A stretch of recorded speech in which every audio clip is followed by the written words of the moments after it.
Patuloy na kusang kumikilos ang gawang sining ng superstar at national artist na si Nora Aunor sa buwan ng Abril. Narito ang mga eksena kung saan palaging pinatutunayan ang pagiging relevant magpahanggang ngayon ng natatanging alagad ng sining sa loob at labas man ng bansa. Eksena 1. Restored classic na pelikulang Tatlong Ina, Isang Anak muling ipapalabas sa ilang sinehan. Sa April 9 to 13 ang limited screening ng nasabing klasikong pelikula na pinagbidahan at ipinroduce ni Nora kung saan kasama niya sina Gina Alahar, Celeste Legazpi at Matep. Ito ay mapapanood sa Ayala Cinemas na nasa listahan. Eksena 2. Restored Bona mapapanood sa 49th Hong Kong International Film Festival.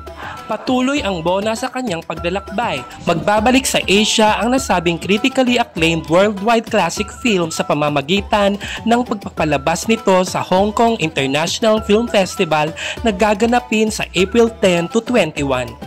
Walang hinto ang pamamayagpag ng Bona na patunay ng kahalagahan nito sa world cinema. Eksena 3. Nora Aunor muling paparangalan ng World Class Excellence Japan Awards. Sa ikatlong pagkakataon ay may award na naman si Nora mula sa WCEJA. Paparangalan siya bilang World Class Global Icon of Cinema 2025. Gaganapin ito sa April 10 sa Heritage Hotel, Manila. Congratulations, Ate Guy! Yan ang tatak superstar, tatak national artist, tatak Nora Aunor. Maraming salamat sa panonood at hanggang sa muli.